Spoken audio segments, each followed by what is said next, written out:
یا رب الکریم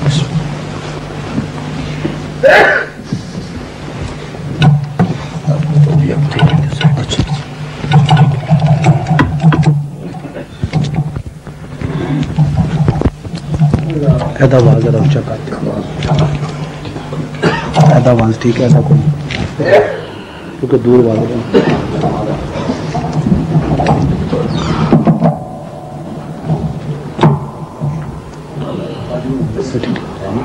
الحمد للہ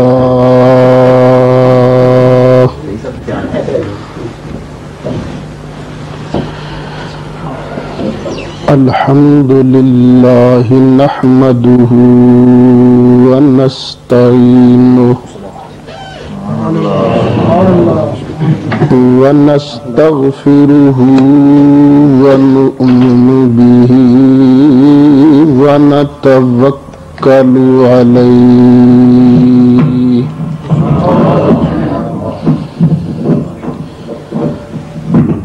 ونعوذ باللہ من شرور انفسنا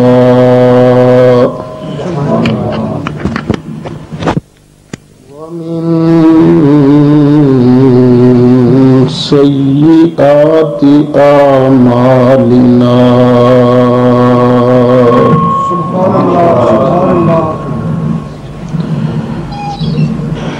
من يهده الله فلا مضل له ومن يضلله فلا هادي له ونشهد أن لا إله إلا الله وحده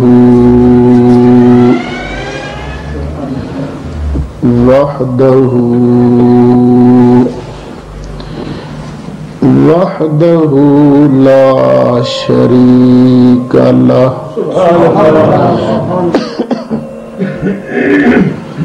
ونشهد أن سيدنا وسندنا ومولانا محمد صلى الله عليه وسلم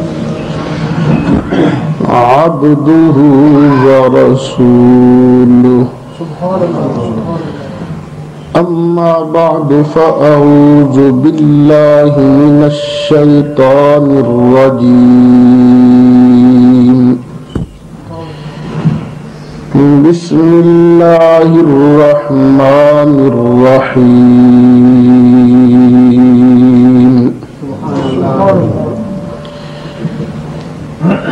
كل نفس ذائقة الموت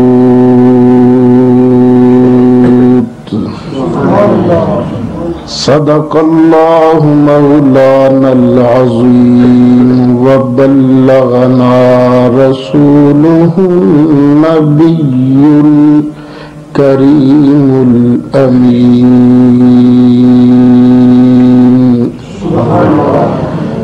ونحن على ذلك لمن الشاهدين والشاكرين والحمد لله رب العالمين. بڑی محبت سے درود شریف پڑھی. اللہم صلی علی سیدنا و مولانا محمد وعلى آل سيدنا ومولانا محمد وبارك وسلم وصل عليه صلاة وسلاما عليك يا رسول الله وعلى آلك وأصحابك يا شفيع المذنبين. الصلاة والسلام عليك يا إمام الأنبياء والمرسلين وعلى آلك وأصحابك يا جد الحسن والحسين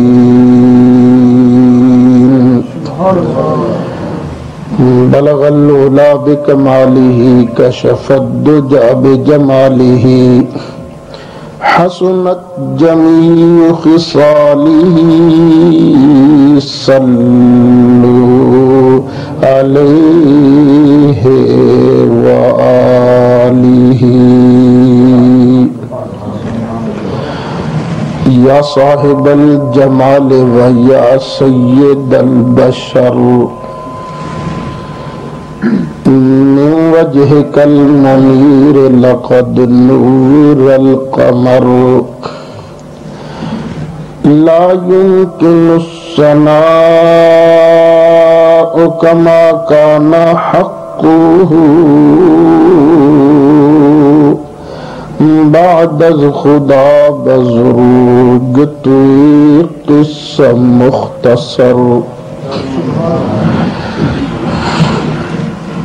صدر محترم حضرت مولانا حافظ محمد سعید صاحب زید مجدہ، حضرت مولانا علامہ سلطان محمود صاحب زید شرفہ، انتہائی قابل صد احترام علماء کرام، میرے بزرگوں دوستو، میں اور آپ آج ایک بار پھر اللہ تعالی کا سچا دین سنانے کے لیے یہاں جمع ہوئے ہیں۔ اللہ تعالی یہاں پر میرا اور آپ کا آنا قبول فرمائے۔ میرے جس دوست بزرگ نے آج کی اس بابرکت روحانی اور مقدس محفل پاک کے لیے کسی طرح بھی کوئی حصہ لیا ہے، اللہ تعالیٰ اس کی میری سب حاضرین سامعین کی ساری دینی دنیاوی مشکلات آسان فرمائے، اور اللہ تعالیٰ آج کے اس ذکر مبارک کو ہماری قبروں کے منور ہونے کا سامان بنائے۔ مجھ سے پہلے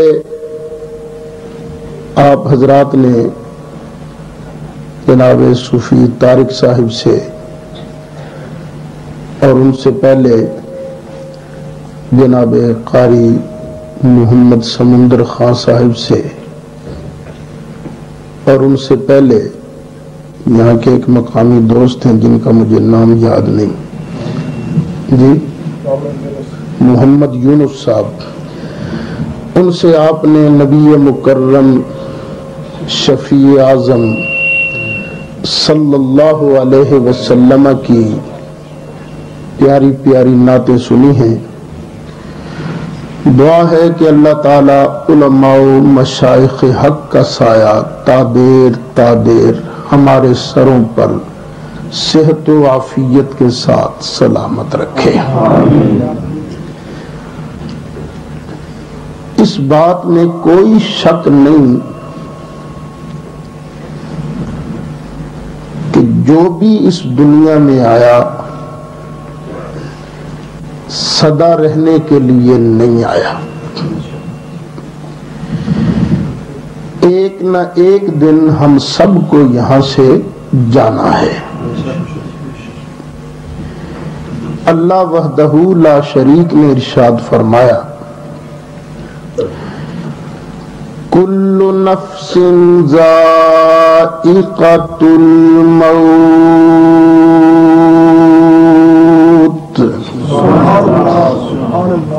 ہر جان نے موت کا مزہ چکھنا ہے۔ ایک اور جگہ فرمایا،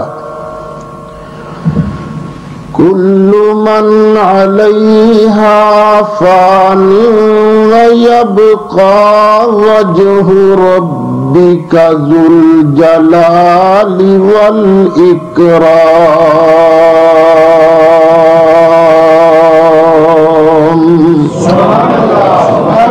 جو بھی یہاں آیا اس نے ایک نہ ایک دن یہاں سے جانا ہے. باقی صرف اللہ وحدہ لا شریک کی ذات ہے. جانا میں نے بھی ہے، جانا آپ نے بھی ہے، اور جانا دنیا سے اللہ کے پیاروں نے بھی ہے. پر میرے تیرے جانے میں اور اللہ کے پیاروں کے جانے میں زمین و آسمان سے بھی زیادہ کا فرق ہے. صحیح بخاری اور مسلم شریف کی حدیث ہے کہ اللہ کے نبی حضرت موسیٰ کلیم اللہ علیہ السلام تشریف فرما تھے کہ آ گیا اسرائیل علیہ السلام. موسیٰ علیہ السلام نے فرمایا تو کون ہے، کیا کرنے لگا ہے؟ اس نے کہا جناب میں اسرائیل ہوں، موت کا فرشتہ ہوں، وہی کام کرنے لگا ہوں جو میری ڈیوٹی ہے. موسیٰ علیہ السلام تھے جلال والے نبی. اسرائیل کی بات سنی، آ گیا جلال، ایک تھپڑ اسرائیل کے منہ پر مارا. موسیٰ علیہ السلام کا تھپڑ لگنے کی دیر تھی کہ اسرائیل علیہ السلام کی آنکھ نکل گئی. یہاں پر دیوبند کے شیخ الحدیث علامہ انور شاہ کشمیری لکھتے ہیں ابھی موسیٰ علیہ السلام نے پورا زور نہیں لگایا تھا، پورا زور نہیں، وگرنہ موسیٰ علیہ السلام کے ایک مکے کے اندر اتنی پاور موجود ہے کہ زور کی مکہ لگائیں تو زمین و آسمان تباہ کر سکتے ہیں. یہ پاور ہے موسیٰ کلیم اللہ علیہ السلام کی. اچھا خیر، اسرائیل علیہ السلام کی جب آنکھ نکلی تو انہوں نے آنکھ رکھی ہتھیلی پر تو اللہ کی بارگاہ میں، رب العالمین تو نے آج مجھے ایسے بندے کے پاس بھیجا جو مرنا ہی نہیں چاہتا، یا اللہ دیکھنا تھپڑ مار کے میری آنکھ نکال دی. اچھا آپ کا کیا خیال ہے، اسرائیل علیہ السلام جو موسیٰ کلیم اللہ علیہ السلام کے پاس آئے تھے تو اپنی مرضی سے آئے تھے یا اللہ کے حکم سے؟ چاہیے تو یہ تھا کہ اللہ فرماتا ہے یہ موسیٰ نے کیا کیا، اس کو پتا نہیں تھا کہ فرشتے کام کرتے ہیں تو میرے آرڈر سے. اس نے تجھے تھپڑ مارا یہ اچھا نہیں کیا، میں پوچھتا ہوں، یہ نہیں کہا، بلکہ اللہ تعالیٰ نے اپنے دست قدرت سے حضرت اسرائیل علیہ السلام کی آنکھ کو فٹ کیا اور فرمایا پھر جا. یا اللہ اسی کے پاس ہی؟ فرمایا ہاں اسی کے پاس ہی، لیکن اب خالی ہاتھ نہیں جانا، یہ ایک بیل ساتھ لیتا جا. تسی کیا آخنے داند؟ ہاں یہ بیل ساتھ لیتا جا اور پہلے جا کے سلام کرنا اور پھر کہنا اے کلیم اللہ علیہ السلام، اللہ تعالیٰ ارشاد فرماتا ہے کہ اگر آپ اس دنیا میں اور رہنا چاہتے ہیں تو اس بیل کی پشت پر یوں کر کے ہاتھ پھیر دیجئے، جتنے بال آپ کے ہاتھ کے نیچے آئیں گے اتنے سال آپ کی عمر بڑھا دی جائے گی. آ گئے اسرائیل علیہ السلام، اب دور ہی کھڑے ہیں. السلام علیکہ یا کلیم اللہ، السلام علیکہ یا نبی اللہ. حضرت جی اجازت ہے آ جاؤں؟ فرمایا آ جا. حضرت اللہ سلام فرماتا ہے اور ارشاد فرماتا ہے کہ اگر آپ اس دنیا میں اور رہنا چاہتے ہیں تو اس بیل کی پشت پر یوں کر کے ہاتھ پھیر دیجئے، جتنے بال آپ کے ہاتھ کے نیچے آئیں گے اتنے سال آپ کی عمر بڑھ جائے گی. فرمایا یہ تو بتاؤ پھر کیا ہوگا؟ جی پھر تو جانا ہی پڑے گا. فرمایا تے اسی ہونے تیار ہیں.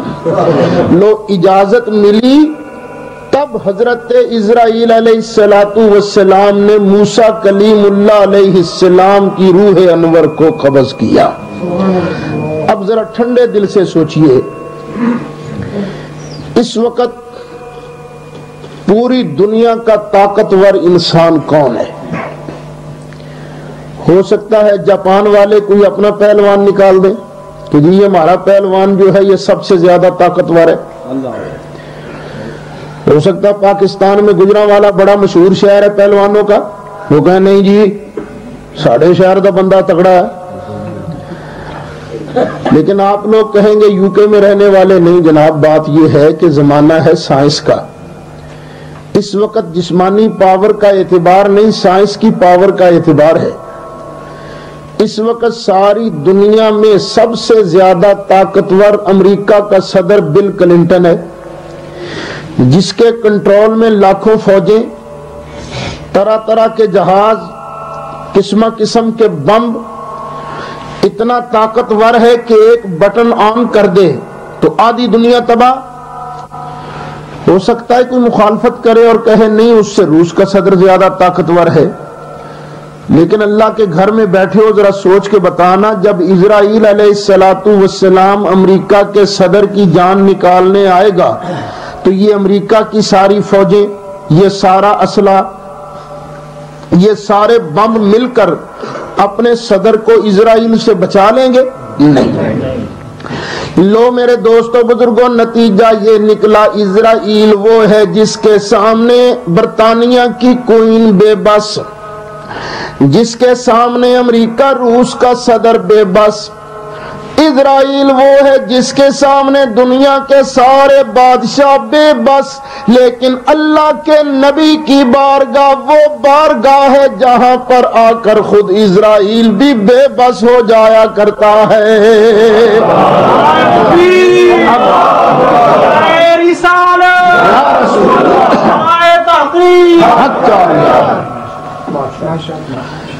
یہاں پر ایک اور مسئلہ عرض کرتا چلوں کہ جب بھی میلاد شریف کا مہینہ آتا ہے تو ہم لوگ بیان کرتے ہیں کہ اللہ تعالیٰ نے ساری کائنات سے پہلے نبی کریم علیہ السلام کا نور پیدا فرمایا تھا، پھر اسی نور کو بشر بنا کر دنیا میں مبعوث فرمایا، تو وہ نور تھے بشر بن کر آئے۔ جب ہم یہ بیان کرتے ہیں تو بعض لوگ ایک سوال کرتے ہیں، کہتے ہیں کہ دیکھو جب نور بشر بن کر آیا کرتا ہے تو پھر اس کو زخم نہیں لگا کرتا، لیکن جب ہم اسلامک ہسٹری پڑھتے ہیں تو ہمیں نظر آتا ہے کہ طائف کی گلیوں میں نبی کریم علیہ السلام کے جسم مبارک پر زخم لگے، لہو بہا۔ احد کے میدان میں نبی کریم علیہ السلام کا دانت مبارک شہید ہوا۔ سبحان اللہ۔ اگر نبی کریم علیہ السلام نور ہوتے تو سرکار کو زخم تو نہ لگتا نا؟ یہ بعض لوگ سوال کرتے ہیں، لیکن ذرا سوچ کر بتائیے کہ اللہ کے فرشتے اسرائیل علیہ السلام یہ نور ہیں یا بشر؟ اور نے سارے کو لاؤنا جب بول دو کیا ہے؟ نور۔ آئے اسرائیل علیہ السلام کے پاس کے نہیں آئے؟ بشر بن کر آئے کہ نہیں آئے تھے؟ تو موسیٰ علیہ السلام کا تھپڑ کھایا کہ نہیں؟ تھپڑ کھانے کے بعد آنکھ نکلی کہ نہیں؟ زخم لگا کہ نہیں؟ تو اسرائیل علیہ السلام کو جب زخم لگا، آنکھ نکلی، تو ان کی نورانیت میں فرق آیا نہیں۔ لو میرے دوستو بزرگوں توجہ فرمانا، بری کی جامع مسجد کے اندر آ کے اللہ کا سچا دین سننے والوں، اسرائیل علیہ السلام کی آنکھ نکل جائے تو اسرائیل کی نورانیت میں فرق نہیں پڑتا، اسی طرح نبی کریم علیہ السلام کا دانت مبارک شہید ہو جائے تو میرے آقا کی نورانیت میں فرق نہیں پڑتا۔ اس لیے تو ڈنکے کی چوٹ کہتے ہیں کہ آقا تیری نسل پاک میں ہے بچہ بچہ نور کا، تیری تیری نسل پاک میں ہے بچہ بچہ نور کا تیری نسل پاک میں ہے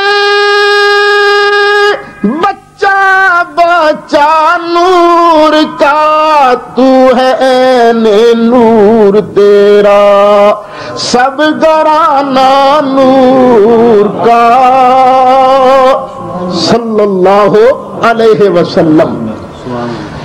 یہاں پر ایک بات اور بھی عرض کرتا چلوں، بعض لوگوں کا خیال ہے کہ نبی ہمارے بڑے بھائی ہیں، ہم چھوٹے بھائی ہیں، تو جس کو بڑا بھائی کہتے ہو بھئی اس نے تو تھپڑ مار کر اسرائیل علیہ السلام کی آنکھ نکال دی تھی، تو اگر چھوٹے بھائی ہو تو کم از کم جب اسرائیل علیہ السلام آئے ذرا گھور کے ہی دیکھ لینا، جب گھور کے دیکھ لیں تو پھر چلو سوچ لیں گے جب تیرا صاحب پہلے سک جاتے پھر اسی کی کہہ سکنے ہیں۔ خلاصہ یہ نکلا کہ نبی کی شان اور ہے، تو اور ہے، رب کا نبی اور ہے۔ خیر بات یہاں سے چلی تھی کہ میں نے ابتدائی طور پر دو چار باتیں اس لیے بھی عرض کر دی کہ میلاد شریف کا مہینہ نا، خیر جانا ہم سب نے ہے۔ جب ہم جاتے ہیں روح پرواز کرتی ہے تو اب شریعت کا حکم یہ ہے کہ اپنے مسلمان بھائی کا تم غسل دو، کفن پہناؤ اور جنازہ پڑھ کر اس کو دفن کرو۔ یہ جنازہ پڑھنا فرض کفایہ ہے، اگر کسی نے بھی جنازہ نہ پڑھا تو سارے علاقے والے گنہگار ہوں گے۔ پھر حدیث شریف میں آتا ہے کہ جب جنازہ اٹھایا جاتا ہے نا جنازہ، تو روح اگر نیک ہو تو وہ بولتی ہے، کہتی ہے بڑے سست ہو گئے ہو، بڑی تاخیر کر رہے ہو، ذرا جلدی جلدی چلو نا، تمہیں پتہ نہیں میرے لیے میرے اللہ کریم نے آگے کون کون سی نعمتیں تیار کر رکھی ہیں، جلدی چلو۔ لیکن اگر بری روح ہوتی ہے تو وہ کہتی ہے اوے چاچا، اوے فلانے، مجھے کہاں لے جا رہے ہو، مت لے جاؤ، اور میرے لیے تو بڑی وہاں ڈرونی چیزیں ہیں، عذاب ہے۔ یہ بخاری شریف کی حدیث ہے، روح بولتی ہے۔ کیا مطلب نکلا؟ جسم آپ نے یہاں سے اٹھایا، روح سارا نظارہ دیکھ رہی ہے، پتہ چلا قبر کے اندر جسم کو تکلیف پہنچتی ہے، روح کو بھی احساس ہوتا ہے، اور جسم کو آرام ملتا ہے تب بھی روح کو احساس ہوتا ہے۔ بعض لوگوں نے ایک ڈھکوسلا بنا رکھا ہے، وہ کہتے تو لکھ پہ ٹکرا مارتے مردے نہیں سن دے۔ میں پوچھتا ہوں کہ اگر مردوں کو پتہ نہیں چلتا تو روح کیسے جانتی ہے کہ جانے والا آہستہ جا رہا ہے یا تیز جا رہا ہے؟ اور پھر ویسے جب جنازہ جا رہا ہونا تو چپ شاہ بن کے نہیں جانا چاہیے۔ نبی کریم علیہ السلام نے ارشاد فرمایا لقنوا موتاکم شہادت اللہ الہ الا اللہ، کہ اپنے مردوں کو کلمہ شہادت کی تلقین کیا کرو۔ اب اس حدیث کے دو معنی ہیں کہ جب بندے کے جسم سے روح نکلنے لگے، ابھی مرا نہیں، روح نکلنے لگے، تو اس کے سامنے آہستہ آہستہ کلمہ شہادت پڑھو۔ کیوں پڑھو؟ تاکہ اس کو بھی پتہ چل جائے کہ میں مومن ہوں، میں نے یہاں اب کلمہ پڑھنا ہے۔ کہو نہیں کہ پڑھ، بس اس کے سامنے پڑھنا شروع کر دو تاکہ وہ بھی پڑھنا شروع کرے۔ لیکن سرکار نے کیا فرمایا ہے؟ کن کو کلمہ شہادت کی تلقین کرو؟ مردوں کو۔ اور مردہ بندہ بنتا کب ہے؟ جب روح نکل جاتی ہے۔ اب نبی کریم علیہ السلام کا ارشاد گرامی سنو، سرکار فرماتے ہیں لقنوا موتاکم شہادت اللہ الہ الا اللہ، ارے جب مردہ کے جسم سے جان نکل جائے تو اسے کلمہ شہادت کی تلقین کیا کرو. کیوں؟ اب اس نے قبر کے اندر جانا ہے, قبر کے اندر اس سے سوال و جواب ہوں گے. اسی لیے مومن کیا کرتے ہیں, جنازہ اٹھاتے ہیں تو کہتے ہیں کلمہ شہادت, ساتھ والے پڑھتے ہیں اشہد اللہ الہ الا اللہ.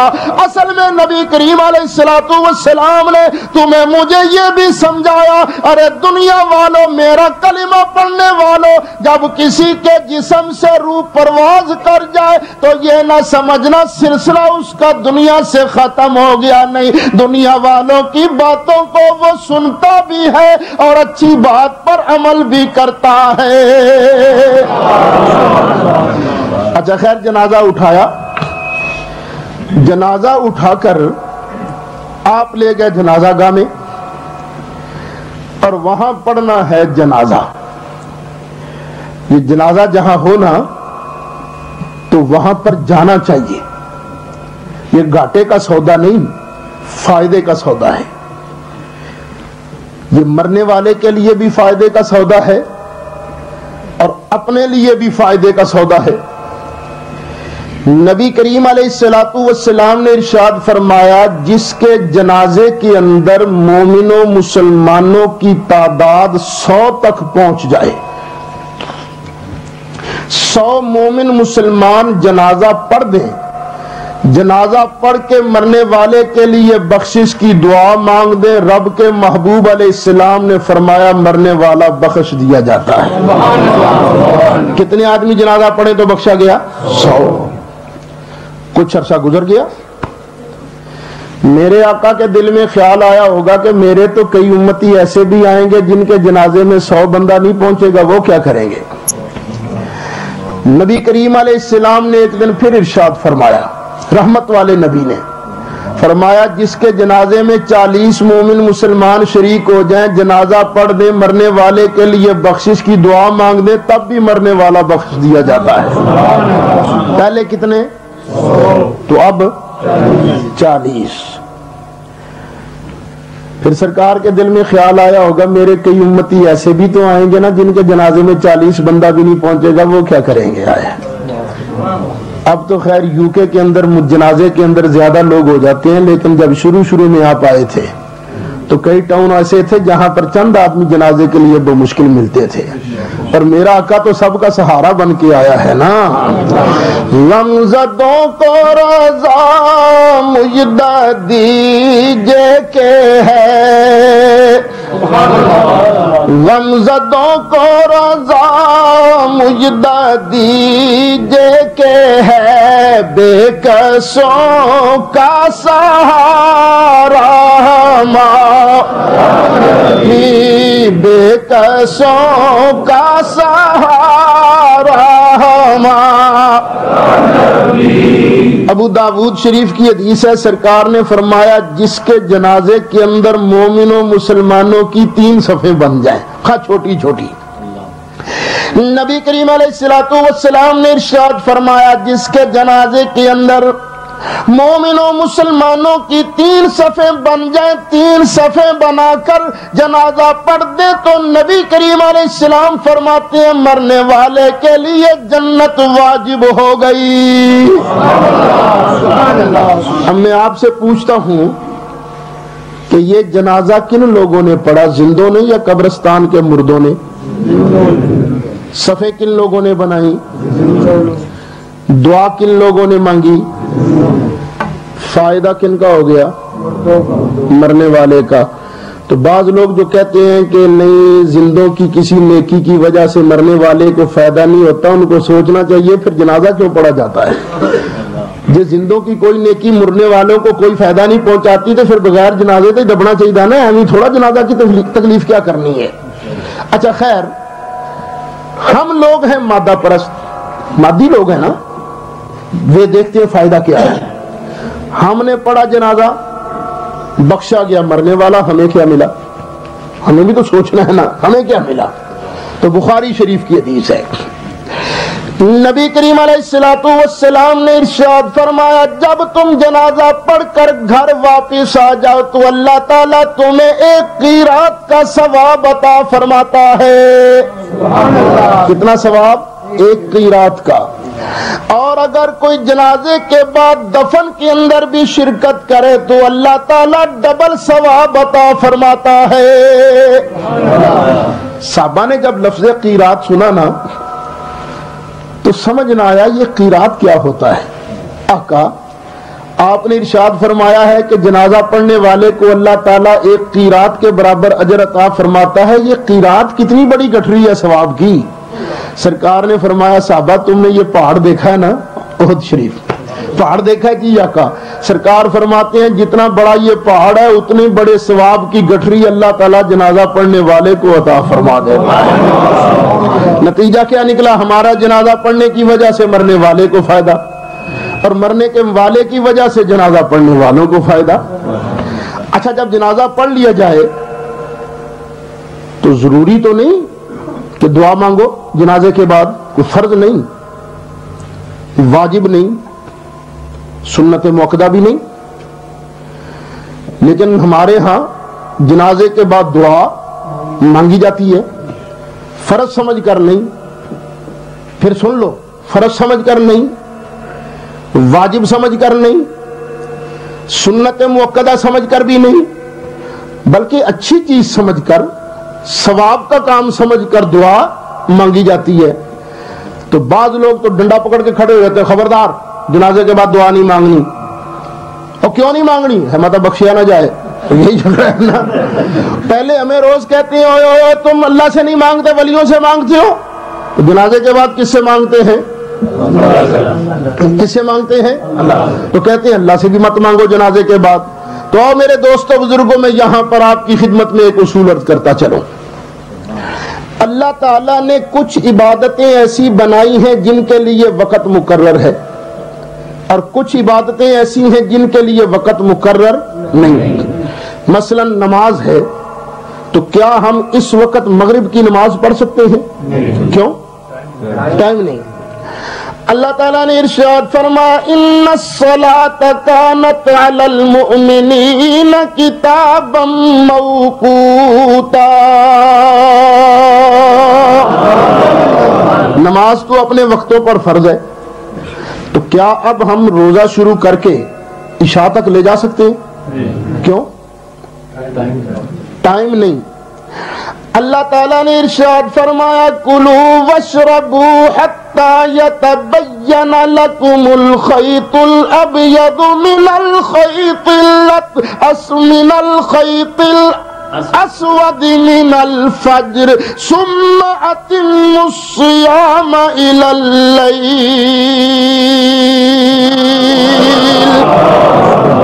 کہ صبح صادق سے لے کر رات تک روزہ پورا کرو. پتہ چلا نماز کا ٹائم بھی مقرر، روزے کا ٹائم بھی مقرر.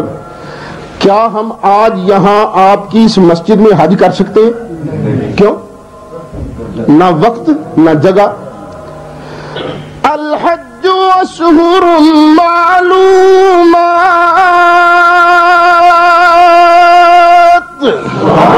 حج کے مہینے تو مقرر ہے، حج کا وقت مقرر.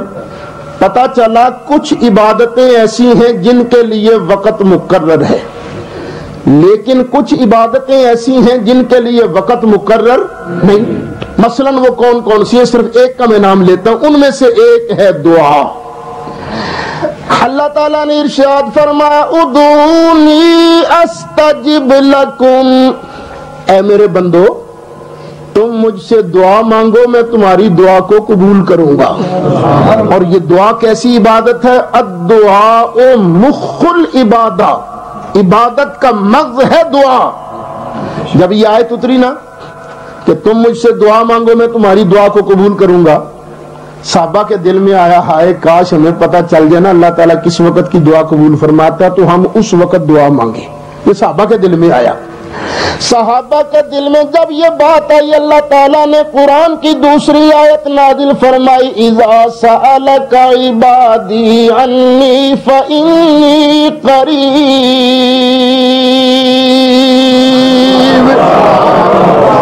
اجیب دعوت الداعی اذا دعان۔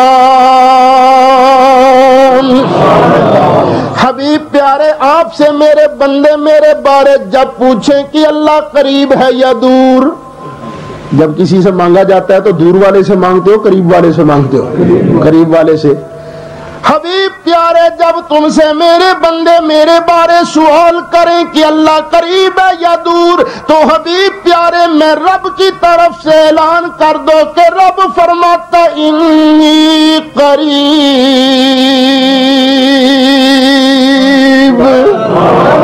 میں دور نہیں میں قریب ہوں۔ جب میں قریب ہوں تو اجیب دعوت الداعی اذا دعان، تو جس وقت بھی کوئی مجھ سے دعا مانگے، جب بھی دعا مانگے، میں دعا مانگنے والے کی دعا کو قبول فرما لیتا ہوں۔ تو اب یہاں سے کیا پتا چلا؟ نعرہ تکبیر،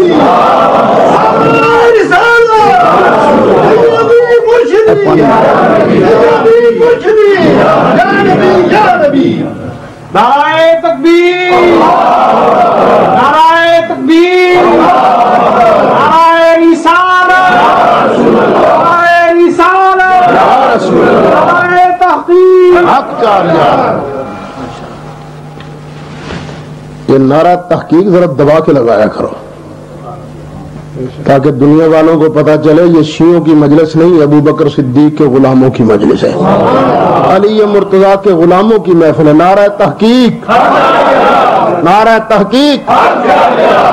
لیکن یہاں ایک بات اور بھی یاد رکھو کہ یہ جو پیارا پیارا نعرہ ہے نا، نعرہ تحقیق، یہ نعرہ مومن بھی لگاتا ہے اور منافق بھی لگاتا ہے۔ چھوڑنا نہیں، نعرہ تحقیق لگانا ضرور ہے، کیونکہ یہ صدیق اکبر کے غلاموں کی محفل ہے، نعرہ تحقیق۔ لیکن یہ پیارا پیارا سونا سونا نعرہ منافق بھی لگاتا ہے۔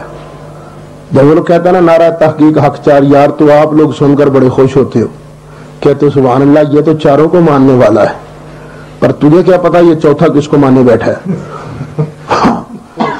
اس لیے جب پرکھنا ہونا کہ نعرہ تحقیق لگانے والا مومن ہے کہ منافق، تو طریقہ تمہیں میں بتاتا ہوں۔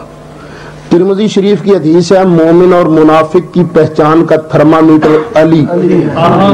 نعرہ تحقیق لگا، پھر اس کے بعد پیر علی کے نام کا بھی نعرہ لگا، اور پھر چہرہ دیکھ کہ یہ جو ابو بکر صدیق کی عظمت کا نعرہ لگاتا ہے، علی کا نام سن کر اس کے چہرے کا تاثر کیا ہے۔ اگر علی کا نام سن کر چہرہ خوش نظر آئے تو سمجھ لینا مومن ہے، تو جی علی کا نام سن کے بیٹھی بگڑ جائے سمجھ لینا بے ایمان و منافق ہے۔ نعرہ تحقیق، نعرہ حیدری۔ دنیا والوں کو بتاؤ ہم اہل سنت ہیں، صحابہ کے بھی غلام ہیں، نبی کی آل کے بھی غلام ہیں۔ اچھا خیر، اللہ تعالیٰ نے ارشاد فرمایا حبیب پیارے اذا سألک عبادی انی فإنی قریب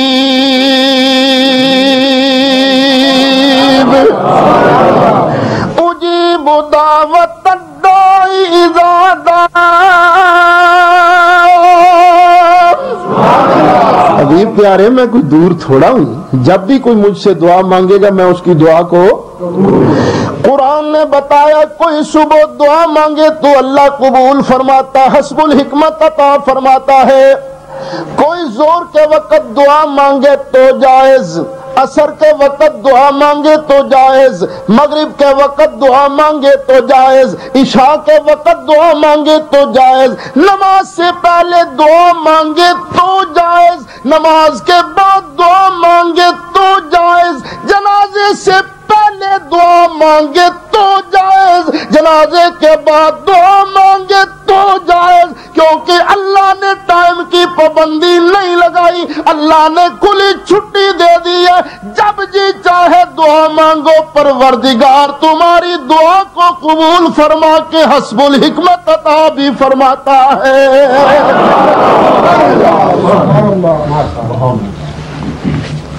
بعض لوگ تو بڑی ضد کرنے لگتے ہیں، کہتے ہیں نہیں جنازے کے بعد تو دعا مانگنے والا سیدھا جہنم میں جائے گا۔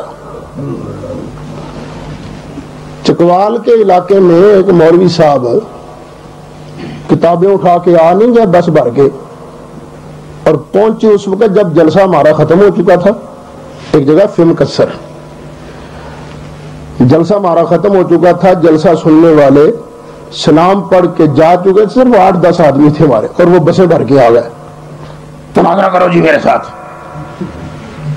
اب اسے کیا پتا تھا میں تو اگے شکار لبدا، اچھا بھی ٹھیک ہے کرتے ہیں مناظرہ آپ کے ساتھ۔ اسی موضوع پر مناظرہ ہوا، اور وہاں جو میں نے 2-4 کئی باتیں کی، اللہ کے فضل سے 20 کے قریب قرآن کی آیتیں پڑھی اس وقت۔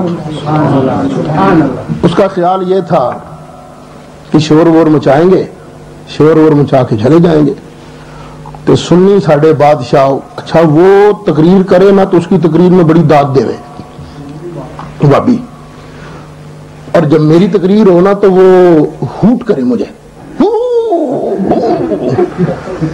اور جو سنی تھے نا سنی 10-12 بالکل چپ، اگر کوئی ایک آدھ سبحان اللہ کہتا بھی تھا، دوسرا کہتا چپ کر کے سونا، آج تے سعید صاحب نے سنانے کا سواد آ رہے ہیں۔ اچھا، اور ظاہر بات ہے یہ نعت خواں بیچارے اور مقررین ویسے نہیں کہتے سبحان اللہ، لیکن میں تھی بول دے چال دے رہو تاکہ دل کھلا رہے۔ اچھا، لیکن اللہ تعالیٰ کی شان، اچھا ٹیپ ریکارڈ بھی صرف اتفاق سے اس دن میرے پاس تھی، کسی کو ٹیپ بھی کوئی نہیں سی، نہیں تو جتیا جتا مناظرہ ہر جہاں سی ایسا، کیونکہ انہوں نے تو شور مچانا ہی مچانا تھا نا۔ وہ کیسٹیں موجود ہیں، وابیوں کے بڑے بڑے مدرسوں میں گئی، انہوں نے کہا واقعی مناظرہ اسے کہتے ہیں کہ یا قرآن پڑھا جا رہا ہے یا نبی پاک کا فرمان پڑھا جا رہا ہے۔ اب میں نے وہاں جو دلیلیں پیش کی ان میں سے 1-2 میں عرض کرتا ہوں۔ حافظ صاحب میں اصالِ ثواب بھی بیان کروں گا، لیکن وہ شاید پورا موضوع نہ بیان ہو سکے کیونکہ وقت زیادہ ادھر لگ گیا، تو انشاءاللہ اصالِ ثواب پر، صرف اصالِ ثواب پر ایک کیسٹ پھر تیار کریں گے انشاءاللہ کسی نہ کسی مقام پر۔ اب یہ جو بات شروع ہو گئی میں اسی کو ذرا کمپلیٹ کرتا ہوں۔ اللہ تعالیٰ نے ارشاد فرمایا اما السائل فلا تنہر، مانا تو اس کا آتا ہے نا، سمجھ آگے کہ نہیں، کہ جب سوالی سوال کرے دے سکتے ہو تو دو، نہیں دے سکتے نہ دو، لیکن جھڑکو نہیں، جھڑک مت مارو۔ یہ کس کا فرمان ہے؟ اللہ تعالیٰ کا ارشاد ہے، رب نے فرمایا اما السائل فلا تنہر، اوے تیرے پاس کوئی سوالی آ جا جھڑکے مت مارنا، فتوے مت لگانا، سوالی کا سوال پورا کر سکتے ہو کرو، وگرنہ جھڑکنا نہیں۔ میں نے کہا یہ رب کا فرمان ہے۔ اب یہ بتا، جب ہم جنازہ پڑھ لیتے ہیں، جنازہ پڑھنے کے بعد جب کہتے ہیں یا اللہ اس کو بھی بخش ہم کو بھی بخش، تو ہم سوالی ہوتے ہیں کہ نہیں؟ کیا خیال ہے؟ تو اللہ ہمیں کیا کہتا ہے؟ تم سے کوئی پھینی ایک مانگے اس کو جھڑکنا نہیں، ہمیں تو یہ کہے جھڑکے مت مارنا، اور جو کوئی اس سے بخشش مانگے وہ جھڑکے مارے گا؟ آیا کیا وہ جھڑکے گا؟ نہیں۔ دوسرا سعید اسد نے عرض کی، اللہ تعالیٰ فرماتا ہے کوئی تم سے 5 روپے مانگے، 10 روپے مانگے، 100 روپے مانگے، دے سکتے ہو دو، نہیں دے سکتے مت دو، لیکن جھڑکے نہ مارنا۔ ارے جنازے کے بعد ہم کوئی تیرے در کے سوالی تھوڑے ہوتے ہیں، ہم تو اس در کے سوالی بنتے ہیں جس نے ساری کائنات کو پیدا کیا، تو جو اللہ کے در کا سوالی بن جائے اس کو جھڑکنے مارنا کبھی بھی جائز ہو سکتا نہیں۔ وہ مولوی صاحب بڑا کہنے لگا ہے اس میں کوئی جنازے کے بعد دعا کا ذکر ہے؟ میں نے کہا چھوڑ، جنازے کے بعد دعا کا ذکر ہے یا نہیں مجھے اتنا بتا، جنازے کے بعد اللہ سے بخشش مانگنے والا سوالی ہوتا ہے کہ نہیں ہوتا؟ بس پھر صم بکم عمی فہم لا یرجعون، لو ایک اور آیت بھی سن لو. بابی ویسے ہی شیخ القرآن بن جاتے ہیں, پتہ نہیں ہوتا ہے ان کو قرآن کہتا کیا ہے. اللہ فرماتا فَاذْكُرُونِي أَذْكُرْكُمْ,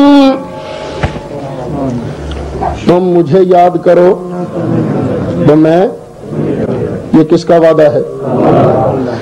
سعید اسد کسی کے ساتھ وعدہ کرے, وعدہ غلط ہو سکتا ہے, تم وعدہ کرو, وعدہ ہو سکتا پورا نہ کر سکو, کیونکہ میں بھی مجبور, تو بھی مجبور, لیکن میرا اللہ تو مجبور نہیں. اللہ نے تیرے میرے ساتھ وعدہ کیا, اے بندے فَاذْكُرُونِي أَذْكُرْكُمْ وَاشْكُرُوا لِي وَلَا تَكْفُرُونَ.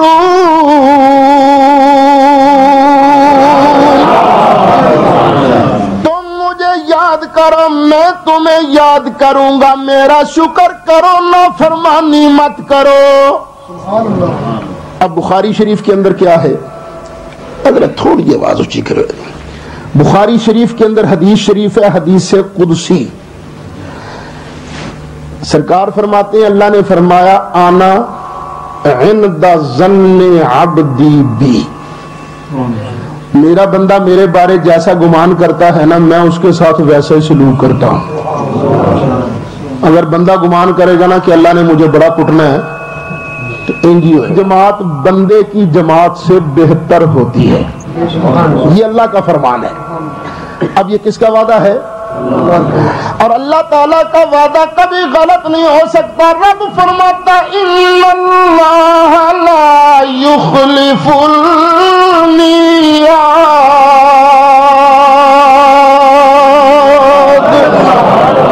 اور اللہ کا وعدہ تو غلط نہیں ہو سکتا.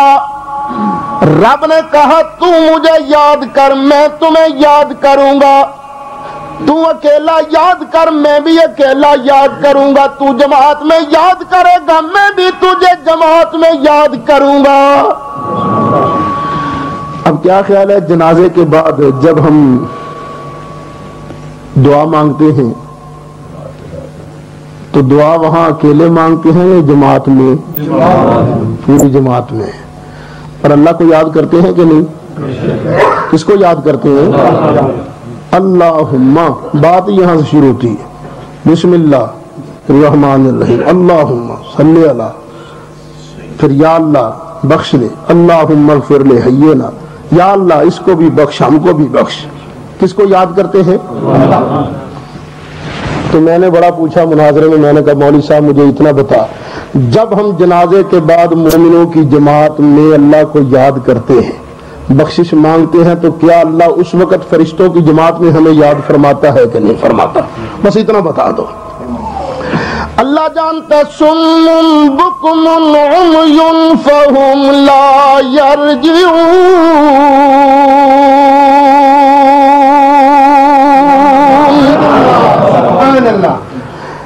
پھر بعض لوگ کہیں گے نہیں صاحب یہ دین تو صحابہ کا اچھا نہیں تھا, صحابہ کرام جو دین لے کر آئے وہ کوئی کمزور دین تھا, صحابہ نے تو جماعت جنازے کے بعد کبھی دعا نہیں مانگی. ارے میاں یہ مت کہو, تمہیں نہیں علم تو کہو ہمارے علم میں نہیں, ہمیں ذرا بتا دو. یہ نہ کہو صحابہ نے کبھی دعا نہیں مانگی. نبی کریم علیہ الصلوۃ والسلام نے پڑھایا جنازہ, حضرت عمر فاروق رضی اللہ تعالی عنہ جنازے سے رہ گئے. جب حضرت عمر آئے جنازہ ہو چکا تھا, فَأَرَادَ أَن يُصَلِّيَ ثَانِيًا, ارادہ کیا کہ دوبارہ جنازہ پڑھیں. اللہ کے محبوب علیہ الصلوۃ والسلام نے ارشاد فرمایا الصلاۃ علی المیت لا تعاد. اے عمر جنازے کے بعد جنازہ نہیں پڑھا جا سکتا, جب ولی وارث جنازہ پڑھ لے تو دوبارہ جنازہ نہیں پڑھا جا سکتا. ولکن ادعو للمیت واستغفر له, ہاں جنازے کے بعد دعا مانگی جا سکتی ہے, میت کے لیے بخشش کی دعا مانگ لے. لو پتا چلا جنازے کے بعد جنازہ نہیں, جنازے کے بعد دعا مانگی جا سکتی ہے.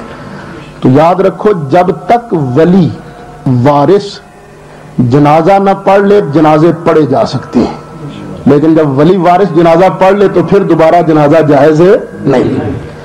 چلیے اب دوسری حدیث سنیے۔ جنازہ تھا خود حضرت عمر فاروق کا رضی اللہ عنہ۔ حضرت عمر فاروق کے رضی اللہ عنہ کے جنازے سے پیچھے رہ گئے حضرت عبداللہ بن سلام رضی اللہ عنہ۔ آپ نے کئی بار دیکھا ہوگا کہ جنازہ پڑھتے ہیں، جنازہ پڑھ کر سلام پھیرتے ہیں تو کئی آدمی بھاگتے نظر آتے ہیں، رہ جاتے ہیں نا۔ حضرت عبداللہ بن سلام جنازے سے رہ گیا، جب جنازے سے رہ گیا تو وہیں سے بولے، فرمانے لگے ان سبقتمونی بالصلاۃ علیہ فلا تسبقونی بالدعاء لہ۔ اے میرے محبوب کے غلاموں، اگر تم نے حضرت عمر کا جنازہ مجھ سے پہلے پڑھ لیا ہے تو خدا کے لیے دعا مجھ سے پہلے نہ مانگنا، دعا میں بھی مجھے شریک فرما لینا۔ شکر ہے اس وقت واپی کوئی نہیں تھا، اگر نہ وہ کہہ دیتے عبداللہ بن سلام تجھے کیا ہو گیا، تو جنازے کے بعد دعا کہاں سے آ گئی؟ جنازہ تو خود دعا ہے، تو جنازے کے بعد دعا تو نہیں نہ ہوتی، تو تیرا کہیں عقیدہ تو گڑبڑ نہیں ہوگا، کہیں تو بریلوی تو نہیں بن گیا؟ اب شکر ہے وہاں کوئی نہیں تھا، سارے ہی نبی پاک علیہ السلام کے غلام تھے، منافقوں سرکار نے پہلے کر چھڑیا سی۔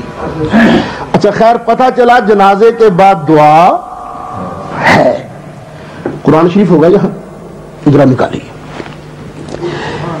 بعض لوگ ایک بات یہ بھی کہہ دیتے ہیں کہ چونکہ جنازہ خود دعا ہے اس لیے جنازے کے بعد دعا نہیں، دعا ہے نا تو دعا ہو گئی، تو دعا کے بعد دعا کا کیا مطلب؟ بس سورہ بقرہ اخیر کر دیں۔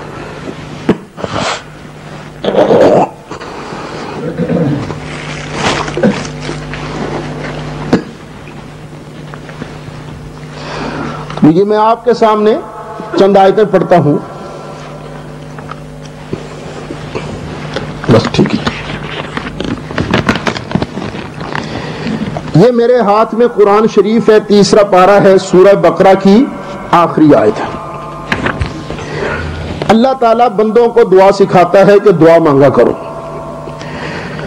ربنا لا تؤاخذنا ان نسینا او اخطانا،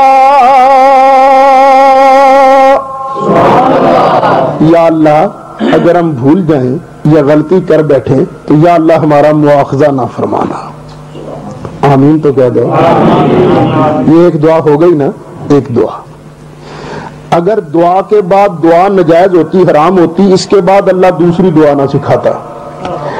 اللہ تعالیٰ نے آگے فرمایا ربنا ولا تحمل علینا اصرا کما حملته علی الذین من قبلنا، یا اللہ جس طرح تو نے ہم سے پہلی قوموں پر بوجھ ڈالا تھا نا، یا اللہ ہم پر اس طرح کے بوجھ نہ ڈالنا، یا اللہ مہربانی فرما۔ کتنی دعائیں ہو گئی؟ دو۔ اگر دعا کے بعد دعا نجائز ہوتی تو دوسری دعا آتی نہ، لیکن ابھی تو اور دعائیں موجود ہیں۔ ربنا ولا تحملنا ما لا طاقت لنا به، یا اللہ جو بوجھ ہم اٹھا نہ سکے پروردگار وہ بوجھ ہم پر نہ ڈالنا۔ کتنی دعائیں ہو گئی؟ ابھی آیت چل رہی ہے، ختم نہیں ہوئی۔ اور یہ کہنے والوں کہ دعا کے بعد دعا نہیں ہوتی، ذرا قرآن تو پڑھا ہوتا۔ قرآن آگے کہتا یوں بھی کہو واعفو عنا، یا اللہ ہمیں معاف فرما دے۔ پہلی دعا کے بعد کتنی دعائیں ہو گئی؟ تین، کل چار ہو گئی نا۔ واغفر لنا، یا اللہ ہمیں بخش بھی دے، کتنی؟ وارحمنا، یا اللہ ہم پر رحمت بھی فرما، انت مولانا فانصرنا علی القوم الکافرین۔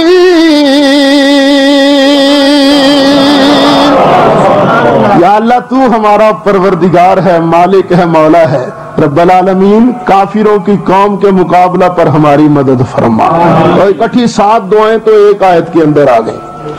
اب مار لو جی کیمرہ اتھے بھی، ہاں بسم اللہ۔ نعرہ تکبیر، نعرہ رسالت، نعرہ تحقیق، نعرہ حیدری، سیدی مرشدی، مرشدی۔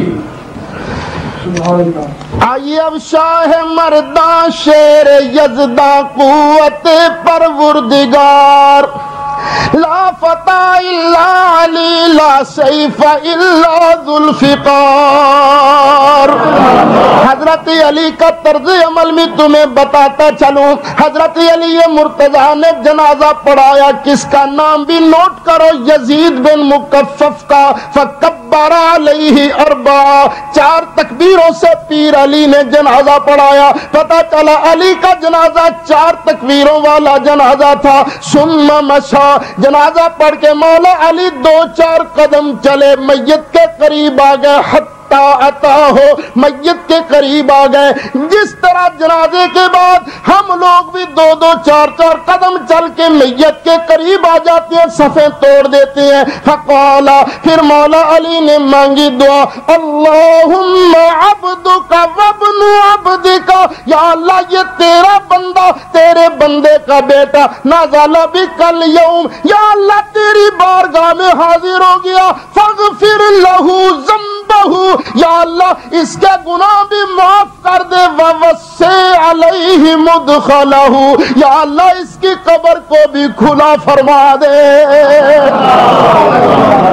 خود علی مرتضیٰ نے جنازے کے بعد دعا مانگی۔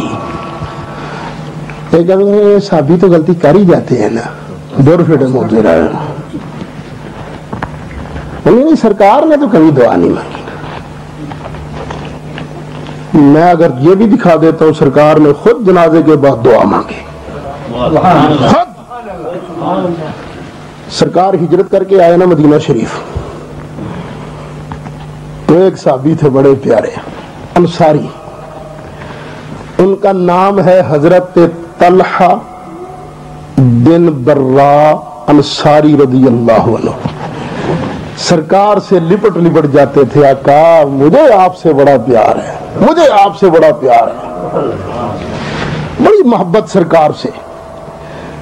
لیکن باپ جو تھا نا، باپ وہ سرکار کا دشمن تھا۔ نبی کریم علیہ السلام سے کہتے، آقا مجھے بڑا دکھ لگتا ہے جب آپ کو نا میرا ابا گالیاں بکتا ہے نا، مجھے بڑا دکھ لگتا ہے، مجھے حکم فرمائے میں کیا کروں؟ جو آقا آپ حکم دیں گے میں وہ کروں گا۔ فرمایا واقعی؟ جی آقا۔ فرمایا جا اپنے باپ کو قتل کر کے آ، وہ ہمارا دشمن ہے نا۔ صحابی نے نہ ادھر دیکھا نہ ادھر دیکھا، تلوار نکالی اور چل پڑے۔ تم کہتے ہو ہائے رشتہ داری ہے ساڑی۔ صحابی نے کیا کہا، سرکار کو دیکھا سگے باپ کو نہیں دیکھا۔ چل پڑے، چند قدم چلے نا تو سرکار نے فرمایا بات سن، آجا تیرا امتحان لے رہا تھا، وگرنہ میں بیٹے کے ہاتھوں باپ مروانے نہیں آیا۔ اتنے پیارے صحابی۔ پتہ ایمان کی یہ نشانی ہے کہ سرکار کے سامنے باپ آ جائے، بیٹا آ جائے، کوئی کیوں نہ آ جائے، مومن ترجیح سرکار کو دیتا ہے، اپنی اولاد کو، ماں باپ کو، رشتہ دار کو ترجیح نہیں دیتا۔ وہ سنا نہیں واقعہ آپ نے؟ حضرت ابو بکر صدیق رضی اللہ عنہ تشریف فرما تھے، بیٹے کا نام ہے عبد الرحمن۔ باتیں ہو رہی تھی، یہ بیٹا جنگ بدر میں کافروں کی طرف سے تھا۔ کہنے لگا ابا جی وہ لڑائی ہو رہی تھی نا، تو لڑائی کے دوران آپ میری تلوار کی زد میں آ گئے تھے، تو میں نے پھر وار روک لیا، میں نے کہا میرا ابا ہے، ابا سمجھ کے چھوڑ دیا تھا۔ حضرت ابو بکر کی آنکھوں میں آنسو آ گئے. فرمایا تو نے تو ابا چھوڑ کے سمجھ کے چھوڑ دیا تھا بیٹا, اگر تو میری تلوار کی زد میں آتا قسم ہے پروردگار کی بیٹا سمجھ کے کبھی معاف نہ کرتا, رسول اللہ کا دشمن سمجھ کے تیری گردن اڑا دیتا. اور ایمان اس چیز کا نام ہے. خیر یہ طلحہ بن برا انصاری بھی بڑا والہانہ پیار کرتے تھے, لیکن ان کا مکان تھا یہودیوں کے محلے میں, اور یہودی ہر وقت شرارتیں کرتے رہتے تھے. یہاں بھی آپ دیکھتے ہیں نا کہ کچھ علاقے یو کے اندر بھی خطرناک ہیں. ہمارا کوئی پاکستان کا اکیلا دو اکیلا آدمی وہاں بڑی مشکل سے رہنے پر تیار ہوتا ہے, اگر مجبور ہو جائے تو پھر رات گئے وہاں باہر نہیں نکلتا, اندر ہی, کیونکہ رات کے وقت یہ دشمن تکلیف پہنچائے گا. نبی کریم علیہ الصلوۃ والسلام ان کے ہاں ان کی عیادت کے لیے بھی گئے. نبی کریم علیہ السلام نے ارشاد فرمایا کہ دیکھو اگر اس کا انتقال ہو جائے نا تو مجھے بلا بھیجنا. سرکار یہ کہہ کر گھر تشریف لے آئے. سرکار گھر آئے نا تو صحابی کہنے لگے نہ رات کے وقت اگر میرا انتقال ہو تو اللہ کے محبوب کو نہیں بتانا, نہیں بلانا. اور طلحہ اللہ کے محبوب جنازہ پڑھ دیں گے, میرے جنازے کی خیر ہے, یہودیوں کا ملہ ہے, کہیں میرے آقا کو کوئی تکلیف نہ پہنچا دے. یہ ہے محبت کی انتہا کہ اپنے جنازے کی فکر نہیں, سرکار کی عزت و عظمت کی فکر ہے. خیر ان کا انتقال ہوا رات کے ہی وقت, رات کو انتقال ہوا. ان کے گھر والوں نے راتوں رات جنازہ پڑھا, دفن کر دیا. صبح کو سرکار کی خدمت میں عرض کیا تو سرکار خود ان کی قبر پر تشریف لائے. اب دیکھو ساری دنیا میں مسلمانوں کا سب سے بڑا ولی کون ہے؟ سرکار. ہمارے سب سے بڑے وارث کون ہے؟ سرکار. اللہ تعالیٰ نے ارشاد فرمایا النبی اولا بالمؤمنین من انفسہم, تو مومنوں کی جانوں سے بھی بڑھ کے نبی کریم علیہ السلام مومن کے ولی ہیں, مومن کی جان کے مالک بھی ہیں, وارث بھی ہیں. سرکار جو ہے مومن کی جان کے ولی ہیں, سب سے بڑے ولی سرکار ہیں. اور سرکار نے جنازہ پڑھا نہیں تھا. ولی کے بعد جنازہ نہیں ہوتا, لیکن سرکار تو ولی تھے نا. نبی کریم علیہ الصلوۃ والسلام نے صحابی کی قبر پر خود جنازہ پڑھایا. جنازہ پڑھا کے اللہ کی بارگاہ میں دعا کے لیے ہاتھ کھڑے کر دیے. اور لوگ کہتے ہیں جنازے کے بعد سرکار نے کبھی دعا نہیں مانگی. نبی کریم علیہ السلام نے دعا کے لیے ہاتھ کھڑے کر دیے, دعا مانگی, یا اللہ یہ میرا امتی طلحہ تیری بارگاہ میں حاضر ہوا ہے, یا اللہ اس سے اس طرح ملاقات فرمانا کہ جب یہ تجھے دیکھے تجھے دیکھ کے مسکرا دے, یا اللہ تو بھی اسے دیکھ کے اپنی شان کے مطابق مسکرا دے. کیا مطلب ہے؟ اور جدو بیلی بیلی نو ملتا ہے نا تو کیویں دیکھتے ہی خوش ہوتا ہے نا, تو ویری سامنے آ جائے تو کوری وٹ لینا بندہ ہے. یا اللہ یہ تیرا بندہ ہے, میرا امتی ہے, یا اللہ مہربانی فرمانا اور اس سے اس طرح ملنا کہ اس پر شفقتوں کی انتہا ہو, رحمتوں کی انتہا ہو. خیر خلاصہ یہ نکلا کہ جنازے کے بعد دعا مانگنا حرام نہیں, بدعت نہیں, گناہ نہیں, جائز ہے.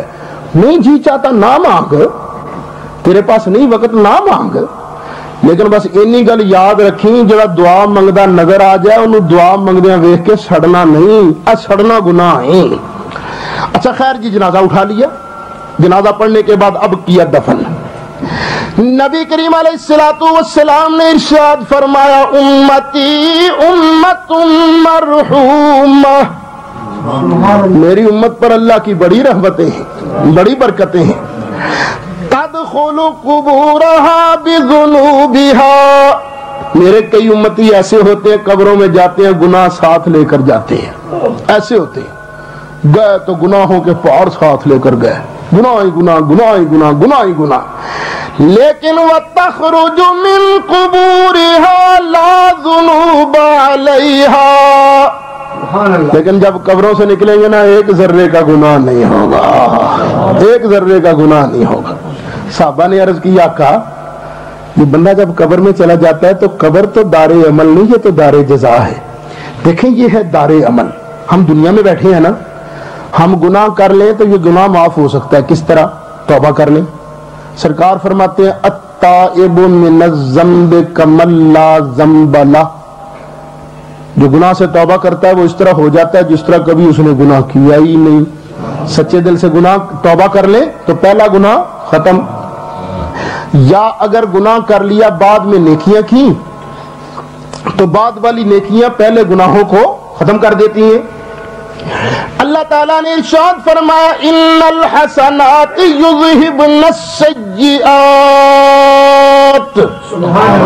لیکن جب بندہ قبر میں جاتا ہے، قبر تو دار عمل ہے ہی نہیں، یہاں نہ نماز نہ روزہ نہ حج نہ زکوٰۃ. توبہ کرے تو اس وقت کی توبہ قبول نہیں، دار عمل ہے ہی نہیں. اور ویسے جو حدیثوں میں آتا ہے نا کہ اللہ کے نبی نمازیں پڑھتے ہیں تو یہ ثواب کے لیے نہیں پڑھتے، سواد کے لیے پڑھتے ہیں. ان کو مزہ آتا ہے، تلذذ کے لیے، سواد کے لیے پڑھتے ہیں، مگر نہ دار عمل نہیں. صحابہ نے عرض کیا آقا گناہ ساتھ لے کر گیا، توبہ کرے تو قبول نہیں، یہاں نیکی کر نہیں سکتا، اس کے گناہ معاف کیسے ہو گئے؟ اللہ کے محبوب علیہ السلام نے ارشاد فرمایا تمحص عنہا باستغفار المؤمنین.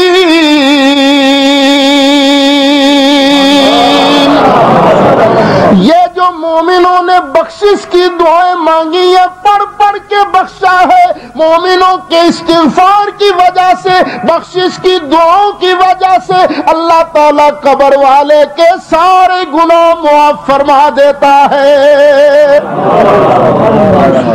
اب آپ ٹھنڈے دل سے سوچئے، ہم لوگ بہانے سے ہم مرنے والوں کے لیے بخشش کی دعائیں نہیں مانگتے؟ مانگتے ہیں نا. ادھر جنازہ پڑا نہیں، دعا مانگو جی. قبرستان گیا نہیں، دفن کیا نہیں، دعا مانگو جی. بہانہ بنا یار 40 قدموں کی بھی کوئی اہمیت ہوگی، چلو 40 قدموں میں پھر مانگو دعا، مانگو جی دعا. بہانے ہیں دعا کے سارے. یا اللہ بخش دے، یا اللہ اس کو بخش دے، صدقہ نبی کریم علیہ السلام کا گھر آ گئے، کوئی تعزیت کے لیے دعا مانگو جی. اچھا جی دعا مانگ کے تو پھر دوسرا آ گیا، دعا مانگو جی. بہانے بہانے دعا. آج 3 دن پورے ہو گئے، 100 ختم ہو گئے، مانگو جی دعا. 7 دن ہو گئے، مانگو جی دعا. 40 دن ہو گئے، مانگو جی دعا. بہانے بہانے ہم تو مرنے والوں کے لیے دعائیں مانگتے رہتے ہیں. نبی کریم علیہ السلام نے فرمایا تمحص عنہا باستغفار المؤمنین.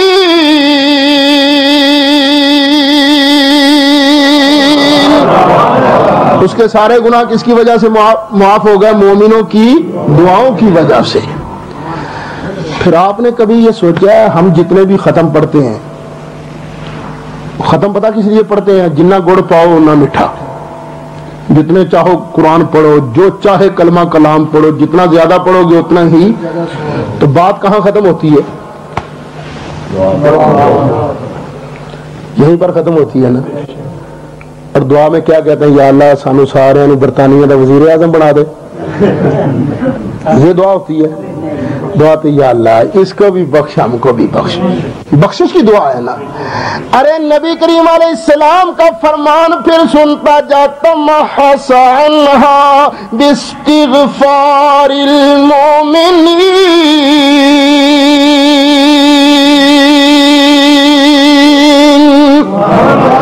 مومنوں کی دعا کی وجہ سے اللہ تعالیٰ سارے گناہ معاف فرما دیتا ہے. پتہ نہیں یہاں کی کیا پوزیشن ہے. پاکستان میں مجھے کئی لوگ آ کے بتاتے ہیں حضرت صاحب فلانا بندہ مر گیا، اسی گیا دعا واسطے. اساں کہا جی دعا، انہوں نے کہا نا پرا اسی تو کبھی نہیں منگے. ایسے بالکل اتنے تو نہیں ٹبر کوئی ایسا ہے. اللہ تعالیٰ بچائے. اب ذرا سوچو، اس لیے کہتا ہوں ان کے پاس بیٹھنے بٹھانے سے اپنی اولاد کو بچاؤ. تم ان کے پاس بیٹھو گے نا تو یہ بھی آہستہ آہستہ دعا کے منکر بن جائیں گے. آج پتہ نہیں یہاں کسی نے میاں صاحب کا شعر پڑھا تھا یا کمنٹری میں پڑھا تھا، صحبت بتا دی جی پتہ نہیں وانگ لوہارا کپڑے پاوے کونج کونج بھئیے ہیں پین چنگارا. وہ مجھے شعر تو آتی نہیں ہے وہ سیف الملوک کا، تو تسی تو سیف الملوک دے حافظ ہوئے بیٹھے ہو نا.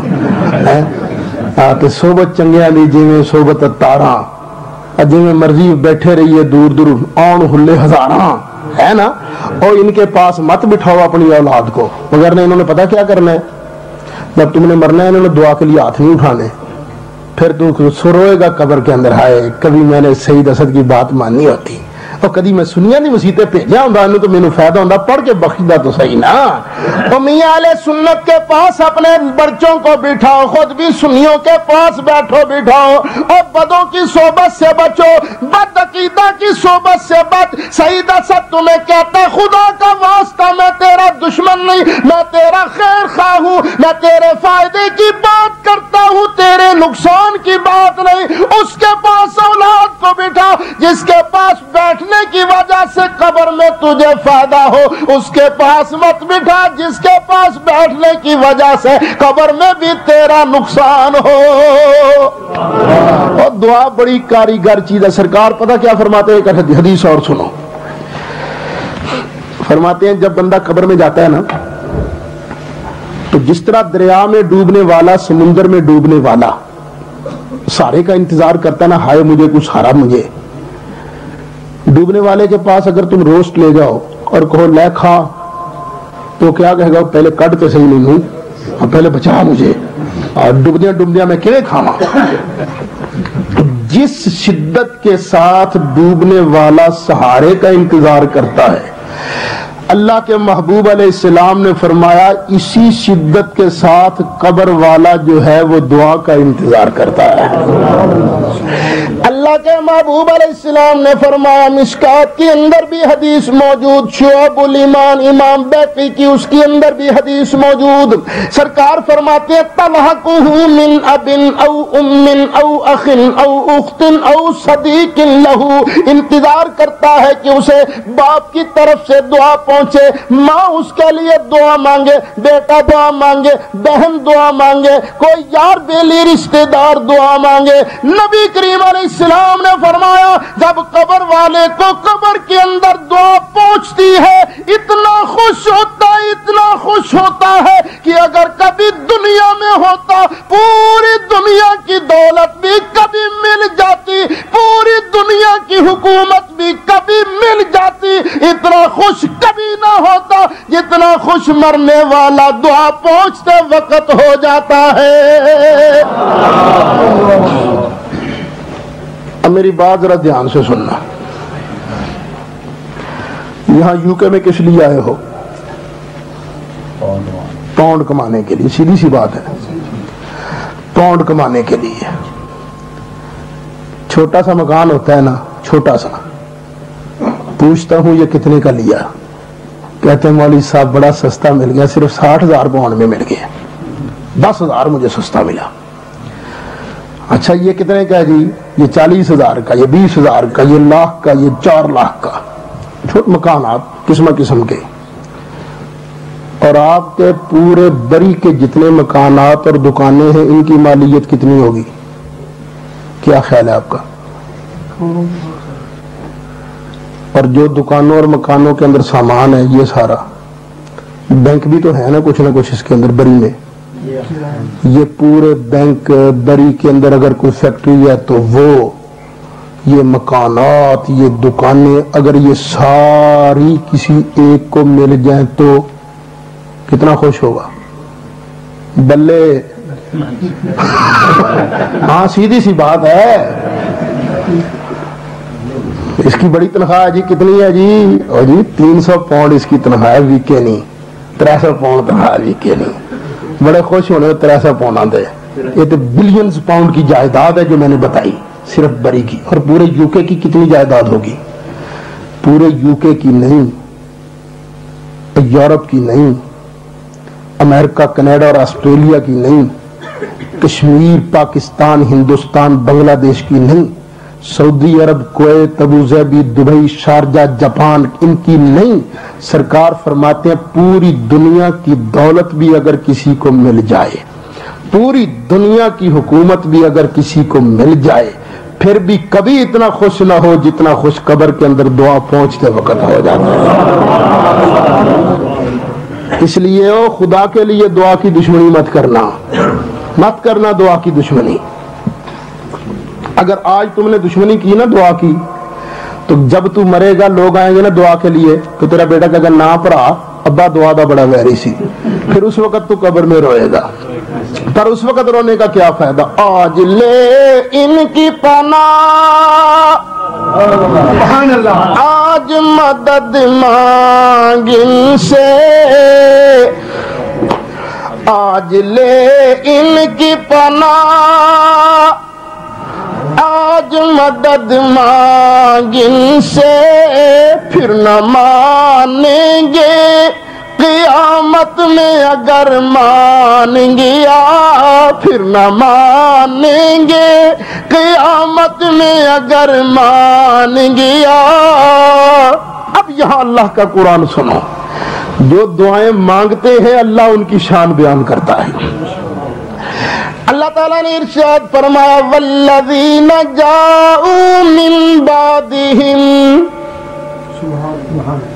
اس دولت میں ان لوگوں کا بھی حصہ ہے جو بعد میں آئے. ایک خاص دولت کا ذکر ہے. انعام کن کو ملے گا؟ والذین جاؤوا من بعدہم یقولون ربنا اغفر لنا ولإخواننا الذین سبقونا بالایمان.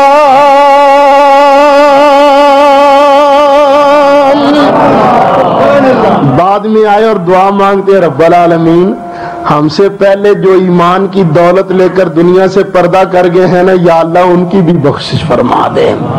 جو بخشش کی دعائیں مانگے انعام کے حقدار بن جاتے ہیں. تو اللہ تعالی ہم سب کو بہانے بہانے بخشش کی دعائیں مانگتے رہنے کی توفیق عطا فرمائے. ایک اور حدیث سن لو بھائی. حضرت سیدنا ابو ہریرہ رضی اللہ عنہ یہ نبی پاک علیہ السلام کے بڑے پیارے صحابی ہیں. اور یہ بھی آپ کو بتاتا چلوں کہ سارے ذخیرہ احادیث میں سب سے زیادہ حدیثیں حضرت ابو ہریرہ سے مروی ہیں. اس کی ایک خاص وجہ ہے. لوگوں نے کہا ابو ہریرہ تو حدیثیں بڑی بیان کرتا ہے اس کی کیا وجہ ہے؟ فرمانے لگے بات یہ ہے کہ اور لوگ تو کچھ کام کاج بھی کرتے تھے میں کوئی کام نہیں کرتا تھا پر اللہ کے محبوب کے در پر ہی پڑا رہتا تھا. سرکار کو آتے دیکھتا جاتے دیکھتا اٹھتے دیکھتا بیٹھتے دیکھتا کوئی وفد آتا ان کی گفتگویں سنتے دیکھتا. حافظہ بھی کمزور تھا بھول جاتا تھا میں. تو ایک دن میں نبی کریم علیہ السلام کی بارگاہ میں آیا. میں نے آن کے عرض کیا آقا انی اسمع منک حدیثا کثیرا فانسا. آقا میں آپ سے حدیثیں بڑی سنتا ہوں لیکن بھول جاتا ہوں کیا کروں؟ نبی کریم علیہ السلام نے فرمایا ابسط رداک چادر تو بچھا. حضرت ابو ہریرہ نے چادر بچھا دی. فغارف بیدیہ نبی کریم علیہ السلام نے اپنے دونوں ہاتھ یوں کیے ایک لپ بھرا فضا میں لپ بھر کے نہ چادر میں ڈالا. فرمایا دما ابو ہریرہ اس چادر کو نہ لپیٹ کے اپنے سینے سے لگا دے. حضرت ابو ہریرہ فرماتے ہیں میں نے وہ چادر لپیٹ کے اپنے سینے سے لگا لی. فما نسیت شیئا بعد اس کے بعد قسم پروردگار کی کبھی ایک بات بھی میں نہیں بھولا. اب یہاں ایک دیوبندی عالم کی بات ہی سناتا چلوں. اگر ساری باتیں میں سنیوں کی سناؤں نا تو آپ نے کہنا تھا پتہ نہیں یہ وکھرائی مذہب ہے کوئی نواں ہی ہے. تو اللہ تعالیٰ نے کچھ باتیں دوسروں کے قلم سے بھی لکھوا دی ہیں تاکہ پتہ چل جائے حق بات وہی ہے جو سنی علماء کہتے ہیں. ایک دیوبندی مولوی صاحب ہیں وہ کہتے ہیں میں تمہیں بتاؤں یہ سرکار نے کیا کیا تھا. جی وہ کہتے ہیں خزانے ہیں دو قسم کے. ایک ہے ظاہری خزانے اور کچھ خزانے ہیں غیب کے. تسانی جیباں پاؤنڈ جڑے نے یہ کیڑا خزانہ ہے؟ یہ ظاہری خزانہ ہے نا. تو کچھ لوگوں کا ہاتھ ہوتا ہے ظاہری خزانوں میں اور جس طرح ظاہری خزانے ہیں نا اسی طرح غیب کے خزانے ہیں، اور نبی کریم علیہ السلام کا ہاتھ غیب کے خزانوں میں بھی تھا، ظاہری خزانوں پر بھی ہاتھ تھا، اور جو باطنی خزانے ہیں نا ان میں بھی سرکار کا ہاتھ چلتا تھا۔ تو غیب کے خزانوں میں سے ایک خزانہ تھا حافظے والا، تو سرکار نے یوں ہاتھ ڈال کے نا دونوں ہاتھوں سے وہ حافظے والے خزانے سے تھوڑا سا حافظہ نکالا اور چادر کے رستے حضرت ابو ہریرہ کے سینے میں ڈال دیا۔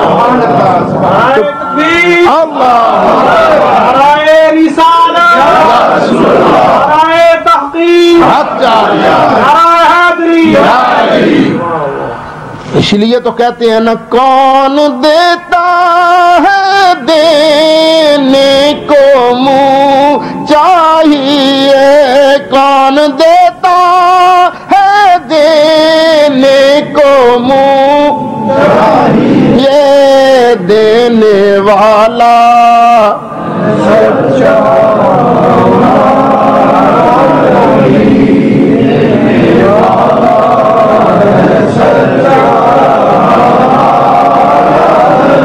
ارے مجھے تو پورا اعتماد ہے، یہاں بھی ہم کہتے ہیں دینے والا ہے سچا ہمارا نبی، قیامت کا دن آئے گا، نبی کریم علیہ السلام کی بارگاہ میں ہم حاضر ہوں گے، عرض کریں گے یا رسول اللہ ہم وہ ہیں جو آپ کے گستاخوں کے مقابلہ پر ڈنکے کی چوٹ کہا کرتے تھے، یا رسول اللہ آج ہمیں شفاعت کی خیرات دیجئے، ہمیں مایوس نہ فرمائیے، کیونکہ ہمارا دنیا میں پکا عقیدہ یہی تھا کون دیتا ہے دینے کو منہ چاہیے، دینے والا ہے سچا دینے والا ہے سچا۔ حضرت ابو ہریرہ گئے حج کے لیے، اللہ تعالی ہم سب کو حج مبرور کی سعادت سے مشرف فرمائے۔ حج سارے ہی کرتے ہیں پر قبول کسی کسی کا ہوتا ہے، دعا کرو جنہوں نے حج کیا ان کا حج قبول ہو جائے۔ حج پتہ ہے کس کا قبول ہوتا ہے؟ اس کی ایک نشانی بتاتا ہوں، اگر حج پر جانے سے پہلے برا تھا بعد میں نیک ہو جائے تو سمجھ لو اس کا حج قبول ہے۔ اگر حج تے جان تو پہلے بھی پلیت سی تو بعد بھی پلیت ہی رہا تو سمجھ لو پھر۔ اور ویسے پتہ نہیں یہاں کا حال کیا ہے، پاکستان میں تو حاجی کا لفظ بدنام بھی بڑا ہو چکا ہے، لطیفے بڑے بن گئے۔ ایک نابینا فقیر تھا نا، مانگ رہا تھا تو کسی نے نا اس کی وہ ڈانگ جو ہے نا وہ لاٹھی وہ کھینچ لی، تو نبینا کہا اوے حاجی صاحب فقیراں نو تنگ نہیں کریدا۔ اس نے کہا تینوں کیوں پتہ لگا میں حاجی ہوں؟ انہوں نے کہا حاجیاں تو بغیر انج تنگ بھی کوئی نہیں کر سکتا۔ یہ نوائے وقت اخبار ہے نا، اس میں وہ سرے راہ ایک کالم چھپتا ہے، اس میں بھی ایک لطیفہ لکھا تھا، وہ بھی سن لو۔ وہ اس لیے سنا رہا ہوں کہ خود بھی اپنے آپ پر غور کیا کرو، خود بندہ تم تلاش کر سکتا ہے کہ میرا حج قبول ہے کہ نہیں قبول۔ دیکھو ایک ہوتا ہے حساب، ایک ہوتا ہے احتساب۔ احتساب اپنا بھی کیا کرو نا، دوجیاں دا ہی نہیں۔ شروع ہو جاندے جو فلانا انج دا تے فلانا انج دا تے فلانا انج دا، دوسروں کا مت احتساب اپنا کیا کرو کہ میرے اندر کتنی کمی ہے، میرے اندر کتنی خامی ہے۔ حساب کا مطلب یہ ہے کہ بندہ کرے ٹوٹل لگائے کہ آج میں نے دن میں کہاں کہاں خرچ کیا، کتنا خرچ کیا اور کتنا کمایا، یہ تو ہوا حساب۔ اور احتساب پتہ کیا ہے کہ بندہ سوچے میں نے یہاں خرچ کیا تو جائز خرچ کیا یا ناجائز خرچ کیا، یہ ہے احتساب۔ تو خود اپنا بھی احتساب کرنا چاہیے نا۔ اچھا سرے راہ میں ایک لطیفہ لکھا تھا کہ ایک آدمی نے، ایک سیٹھ صاحب تھے حاجی صاحب، ان کے پاس رکھا 1 لاکھ روپیہ امانت۔ کہیں گے حاجی صاحب یہ میرا 1 لاکھ روپیہ امانت رکھ لو۔ اس نے کہا ٹھیک رکھ دے امانت۔ کچھ عرصے کے بعد آیا حاجی جی میری امانت، ان کے کیڑی؟ حاجی جی میں تے امانت رکھی سی تواڈے کول۔ کون کون سی کول؟ اجی تواڈا پتر حاجی عبد الجبار بھی کول سی۔ کیوں پتر حاجی عبد الجبار انہیں کو امانت رکھی سی ساڈے کول؟ انہوں نے کہا نہیں ابا جی کوئی بھی نہیں۔